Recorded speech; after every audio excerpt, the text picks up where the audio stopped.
Inqirozdan keyin yirik ko'lamli terroristik hujumdan so'ng inqirozni boshqarishni tahlil qilish. Ayni mavzuda Huquqni muhofaza qilish akademiyasida Yevropa Ittifoqining uyushgan jinoyatchilik va terrorizmga qarshi kurashish loyihasi tomonidan xalqaro mintaqaviy seminar tashkil qilindi.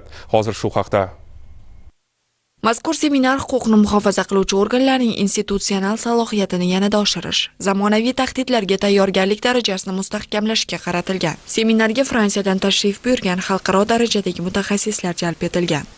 Et donc le module ici qui nous est imparti est de former. Bu yerda bizga yuklatilgan modulning maqsadi 20 ga yaqin ishtirokchini o'qitish va xabardorligini oshirishdir. Bu mintaqaviy trening bo'lib, unda 4 ta davlat vakillari qatnashmoqda. Ishtirokchilar juda faol, ular bilan ishlash qiziqarli. Mazkur seminar o'quv dasturining 3-bosqichi bo'lib, avval inqirozdan oldin va inqiroz davrida mavzularda o'tkazilgan tadbirlarning mantiqiy davomi hisoblanadi. Mazkur seminar zamonaviy xavfsizlik tahdidlariga qarshi samarali kurashish, idoralararo va xalqaro hamkorlikni mustahkamlashga yordam beradi. Ishtirokchilar bunday amaliy o'quv platformalari orqali ilg'or xorijiy tajribani o'rganib, professional bilim va ko'nikmalarni mustahkamlaydi. O'z faoliyatida treningda olgan bilimlarini qo'llashi ish samaradorligini oshiradi. O'zbekistonda huquqni muhofaza qiluvchi organlar xodimlarining kasbiy salohiyatini oshirish, ushbu yo'nalishda xalqaro hamkorlikni yanada kengaytirish borasida tizimli ishlar amalga oshirilayotganiga guvohmiz. Bu seminar uchun